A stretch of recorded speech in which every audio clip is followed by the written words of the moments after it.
Hello my charmed ones, and welcome back to my channel for another video.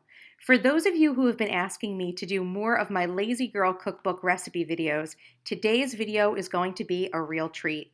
In today's video, I'm sharing 3 time and money saving crock pot recipes for fall. When it comes to cooking, I may like to eat delicious meals, but I don't always have time to cook every single day. And in the fall and winter months, I survive off crock pot recipes that allow me to make a meal for multiple days without having to cook and clean each day. Talk about working smarter, not harder. These recipes are an excellent addition to your weekly productivity routines. Today's recipes are all very simple and inexpensive, which I love, but they can also be used as the base for a variety of meals.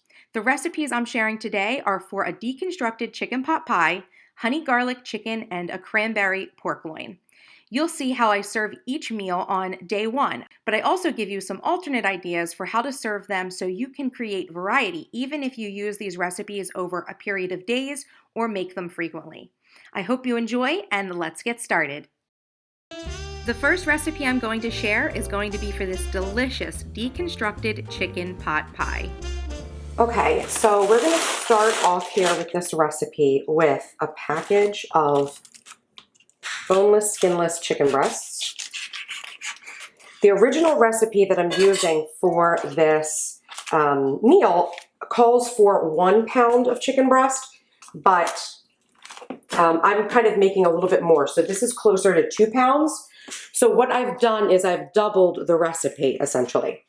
So into the crock pot on high goes your 1 or 2 pounds of chicken, or however many pounds of chicken you want, because you can multiply this recipe as much as you want. And I will leave the original recipe down below for you to follow along. I'm also putting on top 2 diced onions. Again, original recipe called for 1. And I've got all of these skins over there. So here we've got a bowl, and in here I'm going to add 2 cups of milk. I'm using skim milk because that's what I have, or perhaps this is 1%. I actually don't remember. It's 1% because that's what I have. Then I'm adding 4 cans of cream of chicken soup.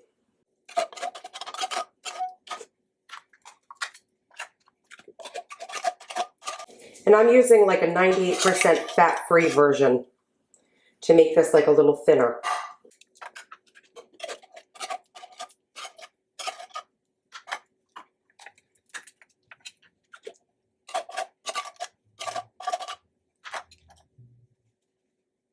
To that, I'm going to add 2 tablespoons of garlic powder. And I'm just measuring this out very simply. Also another 2 teaspoons of dried thyme. We're going to need a good amount of salt, about a full teaspoon of salt.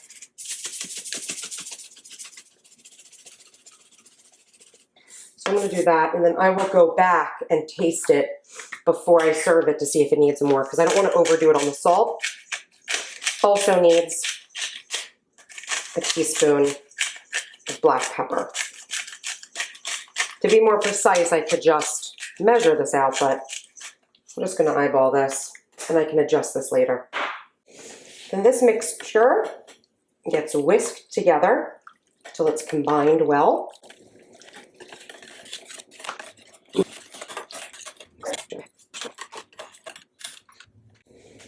And then this goes right on top of the chicken and the onions.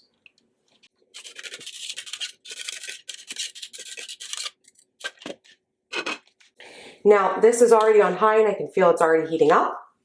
This is going to sit here for about 4 hours, and then I'm going to add to it the rest of the ingredients, which are the frozen vegetables and some parsley. Okay, so I realized actually I just made a mistake. I forgot to hit the record button on that section of the video, but essentially what I did was, with 30 minutes left on the cook time for this chicken, which was 4 hours on high, so 3.5 hours in, I came in, I shredded the chicken I just took 2 forks and shredded the chicken up. I added 2 bags of frozen vegetables.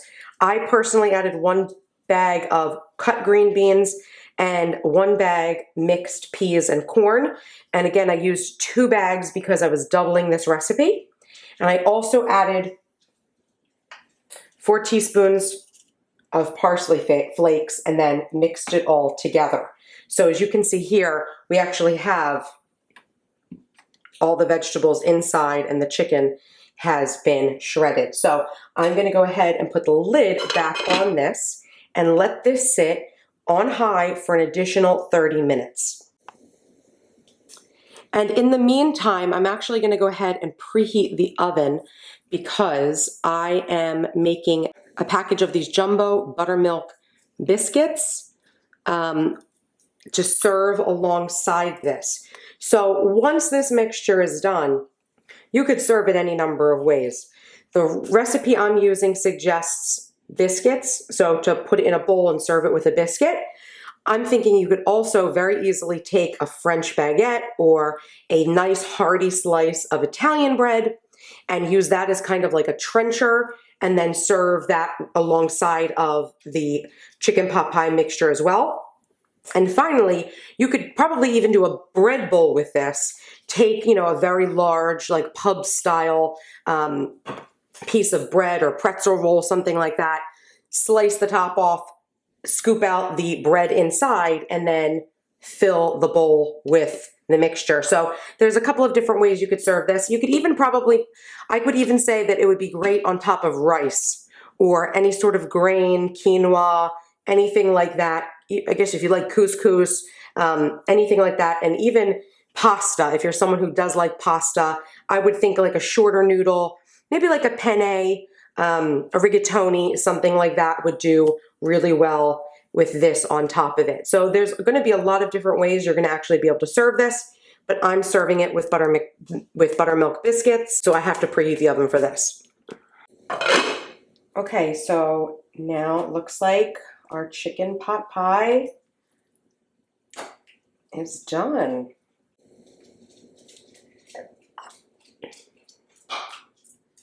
So this is obviously more like a stew or soup.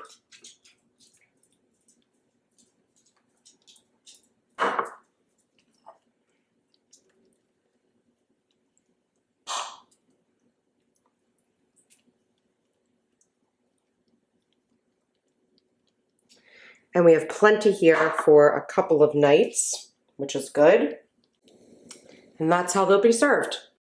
The next recipe I'm going to share is for this Crock-pot honey garlic chicken. I'm using chicken thighs in this recipe, but you could use any chicken pieces that you prefer. Okay, so for this recipe, I am starting at about noon right now because this takes about 6 to 7 hours to prepare. What I've gone ahead and done is taken some chicken thighs that have been defrosted and put them into my crock pot, which is now set on high. So it's actually a little bit hot now if I touch it because it's been sitting on for just a few minutes. Now, the recipe for this crock pot meal said to use 6 chicken thighs and to put them on 1 layer on the bottom of the crock pot. But I purchased a package of 8. So I do have 2 that are sitting on top here a little bit. You can probably see that. Like I just have 2 that are on their own layer. So I don't think this is going to be too much of an issue because 6 hours on high in the crock pot is going to be enough time to cook these through. But I'm just going to make sure during the cooking at some point that I check on these and maybe rotate them just to make sure that the guys on top get some time on the bottom and all that jazz. Now this recipe is incredibly simple. Once you've got your chicken thighs defrosted, which I want to make a note too, that I actually picked these up frozen at my local grocery store for, let me see what it says here, for $1.53. It was like one of those bonus buys because they were frozen. Chicken legs and thighs were on sale. This is a little over 3 pounds of chicken. So $1.53 for 8 pieces of chicken thighs. I think that's a really, really affordable price just to buy frozen, which for me If I buy fresh meats, I usually end up sticking them in the freezer anyway until I'm ready to use them. So if you want to save yourself some money, definitely check out the frozen meats. And yeah, you may be able to find yourself a deal. Now, this recipe is incredibly simple.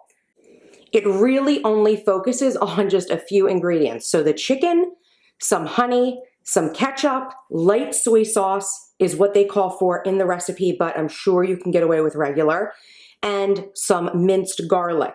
They call for garlic cloved in the recipe, but I always keep minced garlic like in my refrigerator, like already kind of pre-cut because it's such a time saver. Now, in the original recipe, which I will have linked down below for you guys, it just says to add the ingredients in with the chicken on the crock pot.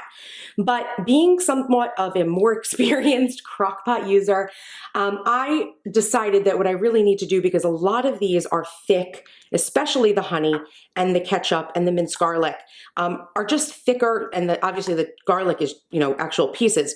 I want to make sure that they are properly mixed ahead of time so I don't have like glops of honey or glops of ketchup that haven't fully mixed in once it's going into the crock pot and cooking, because that can definitely happen. So what I'm going to do is I'm actually going to add everything to a microwave safe bowl, and I'm going to mix it all up first, and I may even put it in the microwave for just a few seconds to kind of heat it up so that it properly mixes. So this recipe basically calls for 2 tablespoons of everything except for the garlic, which it calls for the garlic to be 3 cloves minced, which I'm going to take as basically, like it would probably be about 3 teaspoons. This honey is hard to get out. This is going to be like the hardest part of this recipe, is squirting this honey out, because when it's colder during the year, I find that honey is always a pain in the butt to get out. Ugh. I guess I could run this under hot water for a sec, but not gonna do that.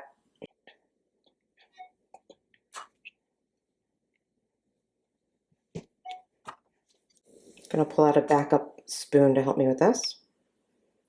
Okay, so that's 2 tablespoons of honey, 2 tablespoons of ketchup,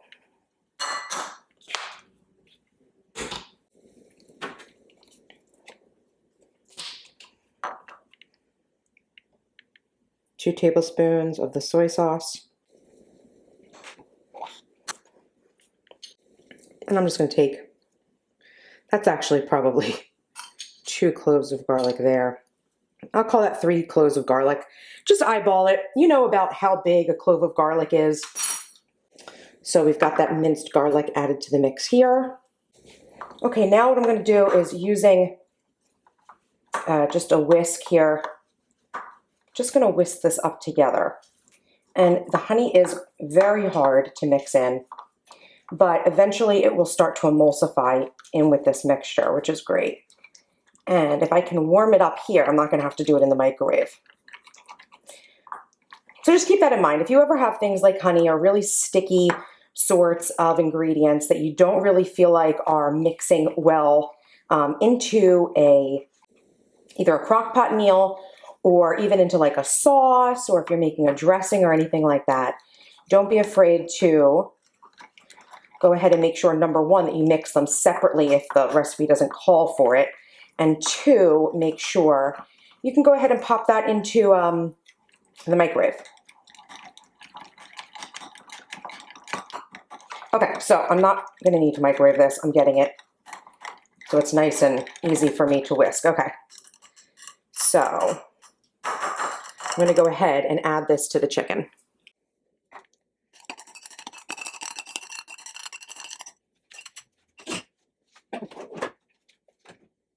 Now, obviously, this recipe did not call for this next step, but now that the chicken has actually got the sauce on top, what I'm going to do to basically make sure that especially this chicken on top gets properly covered is I'm just going to take this, basically this is I think like a pastry brush, but I'm going to make sure that it gets all over this chicken,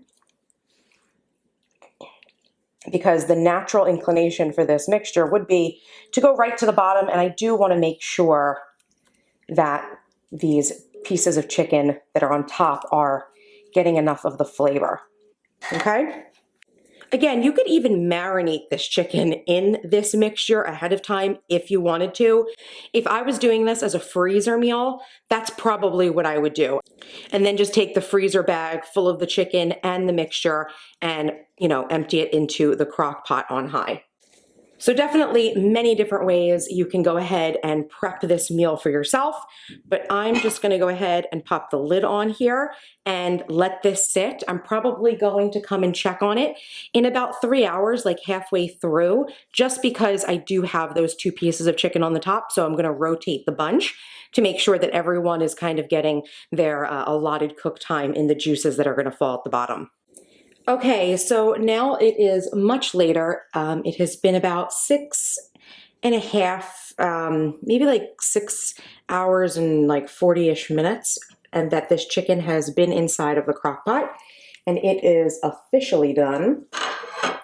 As you can see, all of the chicken thighs are actually now like on the bottom after that 3-hour mark, when I went back to check on them and move them around, which I did do. The meat had let go of a lot of water and liquid, and if you are familiar, you know that that basically means that it shrunk down a little bit, so they actually were able to fit inside the pot at the bottom quite nicely. And you can see that we even have like this really good caramelization on the top of the skin and the edges of the chicken thighs. So these guys are totally ready, and I've actually turned them down to low so they wouldn't like overcook. And I'm going to go ahead and I'm going to plate these for dinner.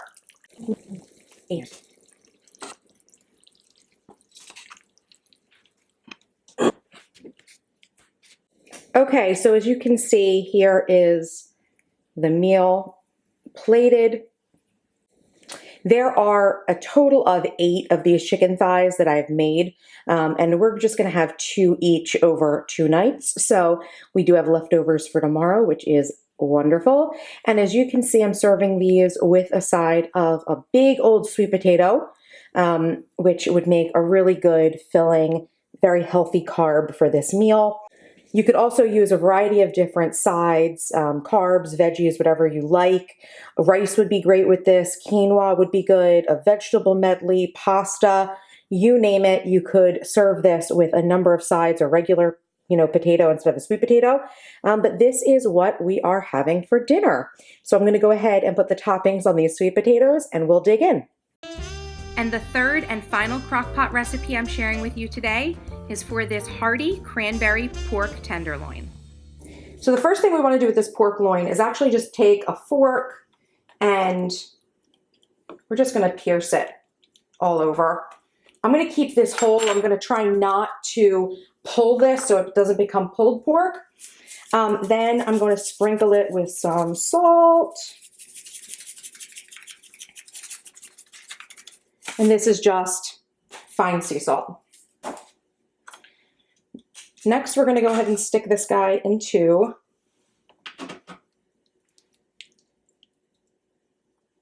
the crock pot. Next, we're going to open up a can of whole berry cranberry sauce. You do not want to get the jelly type. And we're going to scoop this stuff out and just lay it all over this pork loin. Let's make sure it gets everywhere.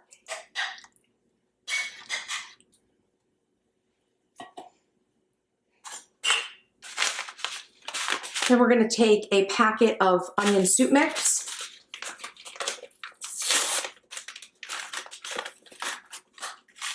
Sprinkle this on top.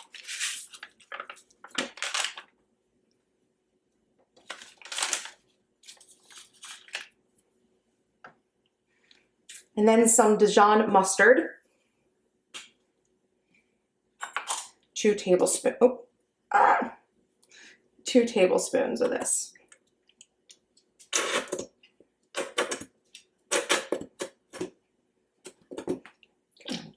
mustard. Okay.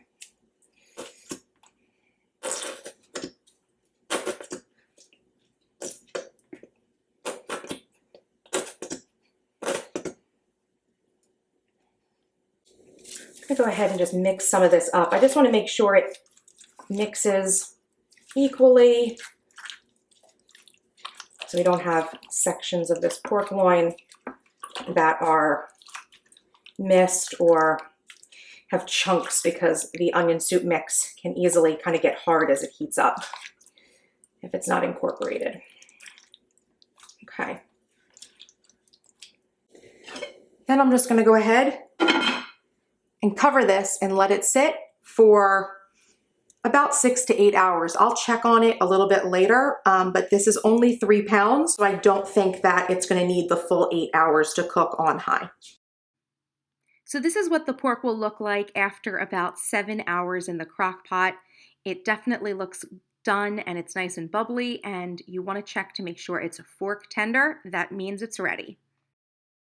And as a side with this pork tenderloin, I just made some mashed potatoes, which was very quick and easy, but there is really no side, either a vegetable or a carb, that wouldn't work very well with the pork tenderloin, so really you can use whatever you prefer. Weren't those recipes easy and delicious? If you enjoyed this video, please make sure to give it a thumbs up and check the description box for links to the original recipes, as well as my recipe and meal planning Pinterest boards. So don't forget to follow me on Pinterest for more inspiration. I'd love for you to share your favorite crock-pot meals with me as well, so let me know about them down in the comments. And if you are not yet subscribed to my channel, what are you waiting for? Hit that subscribe button for more awesome videos by me, and until next time, bye-bye!